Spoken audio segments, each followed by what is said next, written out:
Hello. In this demo, I will show you some of the new functionality in Cloudaware Intrusion Detection module. One of the new features that we have released is the ability to detect and manage threats that are born from container-based architectures, such as based on Docker.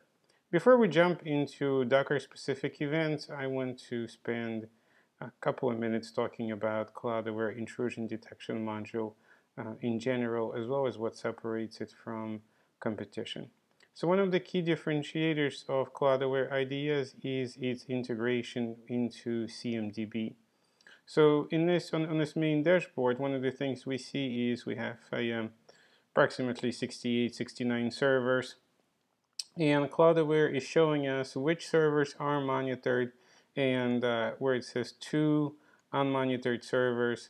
That is one of my favorite features of Cloudaware because it is able to cross-reference Amazon inventory with the inventory from the intrusion detection module and actually tell us what is it that we are not monitoring. Everybody can tell you what they're monitoring and how well they're monitoring it, but are not able to detect the spot. So that CMDB IDS integration that is present in Cloudaware is quite powerful. So if I were to switch, for example, to my list of running instances, I have a column over here that shows me the status of each of my servers. And see, I have 2 servers, for example, that are not that do not have the intrusion detection agent deployed on them. Similarly, Cloudaware integrates with other packages, other integration points, like with New Relic, with Zabbix, with Dynatrace, SolarWinds. We have close to 100 different integrations, and we have workflows, so we can send out an alert saying somebody just provisioned a server but forgot to connect it to New Relic, or forgot to connect it to Puppet, or did not install IDS on it. So let's come back to the IDS dashboard. It's a pretty standard dashboard. I'm not going to go into every capability of this dashboard. Instead, what I'm going to do is I'm going to bring up an SSH interface of a terminal window connected to one of the servers that has an IDS agent running on it. And I'm going to show some basic things that IDS does today. So I'll do something simple and become root on this machine.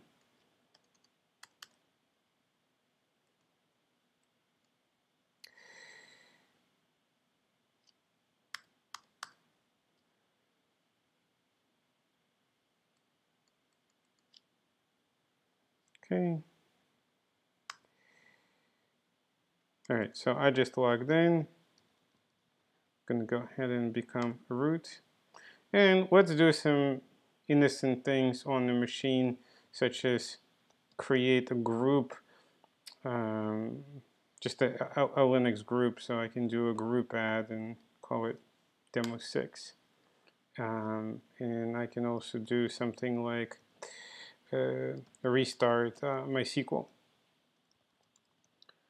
And Cloudaware Intrusion Detection has ability to detect lots of different events. So somebody restarts Tomcat, somebody restarts MySQL, somebody becomes a root, adds a group. Why do we need this? Why do we need these things?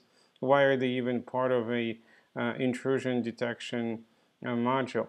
And one of the key things is why we're gathering these events is for purposes of gathering forensic evidence. If there is ever a compromise in one of our systems and that server is terminated back to Amazon, back to the cloud provider, that data is gone.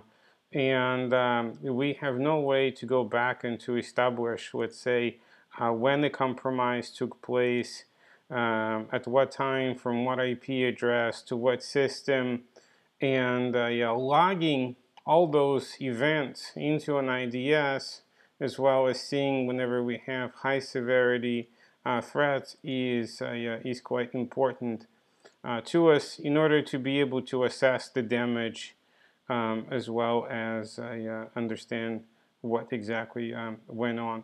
So here we can see that we've become root, for example. That got captured right there. Then it saw that we've added the group. If I refresh now, you'll probably see that I have restarted MySQL. Sometimes it takes a second or two to propagate. Let's actually do some Docker-based operations on this server, because really that's what I am after demonstrating. So I have a bunch of containers running on this server, and some of them different images and whatnot. So one of the things that Cloudaware does is has Docker related policies. So let me show you what those policies are. So let's go to all policies. So console attached to a running container, container deleted, new container created, container stopped, container started, and then a container, a command executed in a container. So we are able to, most importantly, we're able to detect the direct containers. So if you're running in a managed image and somebody decides to install a container and do things inside the container, that might not be visible to your traditional IDS from Cloud Passage or from Tripwire or from Alert Logic. Those do not even have the capability to detect that there is a Docker container running on the machine, whereas in Cloudaware you will be able to detect these events. So let's do something such as start a container. So we have here we can stop one of these containers and we can start it back up. So that's a pretty simple operation as far as that. I can also create a new container and run a command inside this container and automatically actually attach to this container. So I actually have done three things. I have created a container, started it, and attached to it. Now I'm going to exit. So these are all very basic Docker operations. Let's go back and refresh our list of events from today. We can sort it by severity. There is searching capabilities. We can go back, retrieve it to any kind of dates and things like that. But let's take a look at the list of events. So one of the things that we've noticed is that database shutdown message, because I have restarted MySQL just to demonstrate some of the basic functionalities in the IDS. And let me refresh this one more time. Okay, so here we now see all the container related information: console attached to the running Docker, new Docker container started, stopped, things like that. And let's actually now go ahead and execute. I never done this operation. I'm going to execute a command inside a container that is going to generate a high level, I think a severity 12 operation on inside our IDS.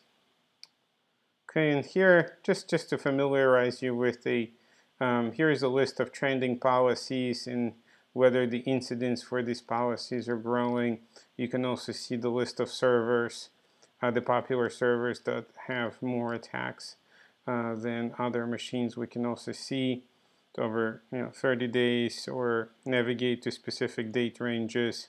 As I mentioned before, there is a full-blown search interface. All right, let's refresh one more time. Okay, and now we see that one console attached to the running Docker. We can see the details as far as what command was executed, who executed it, what machine it was executed, and so on. One of the interesting things that I wanted to point out is the location. So if you are running a multi-account environment, many Cloudaware users have 20, 30, more than 100 AWS accounts. If we just showed you account ID, instance ID, this would not be very useful. Instead, what we do for location, we specify name of the account and then name tag of the instance. And then if the name tag is not available, we just use the instance ID.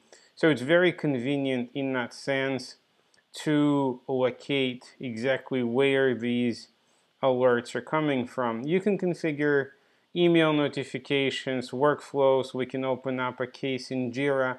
Lots and lots of integrations are available in Cloudaware as far as what you would want to happen once an event of a certain type or above certain severity happens.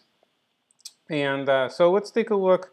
Let's kind of summarize some of the points that I've shown in this demonstration. So single point of truth, the CMDB integration, is you know exactly what is not monitored, because we know what's in Amazon and we know where the agents are running. Therefore, we can tell where IDS agents are not installed.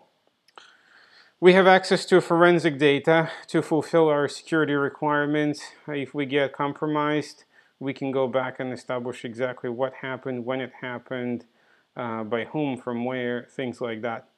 We have excellent library of decoders, meaning that all the types of events you would want to record, users logging in, users logging off, creating other users, creating groups, becoming sudo, starting Tomcat, stopping WebLogic, all those things are already captured as distinct events within the IDS.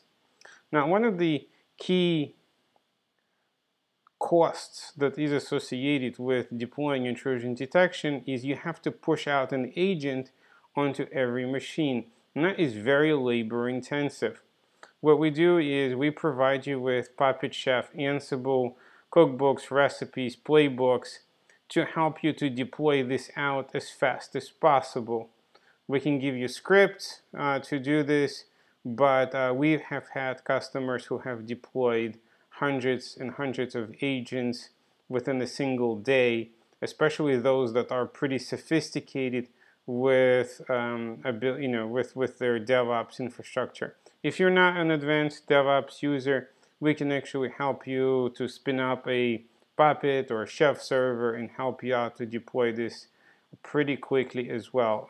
Definitely don't want you to be deploying those agents by hand. Rootkit detection. So I just wanted to highlight this is a full-blown intrusion, host-based intrusion detection. Does rootkit detection, file integrity monitoring. So let's say you have a custom file, super settings.config. You want to know anytime somebody even does as much as open this file for editing, you can certainly configure custom file integrity monitoring and the new feature that I have shown, Docker security. And so let's talk about competition very quickly to summarize this presentation. Competitors, AlertLogic, CloudPassage, Evident.io, Tripwire. None of those guys understand the concept of single point of truth, Amazon versus what's being monitored. So you're almost bound to have gaps in your coverage as far as what monitoring agents are deployed. Everybody deploys slightly different algorithms. Some are better at some things, some are worse at the other things.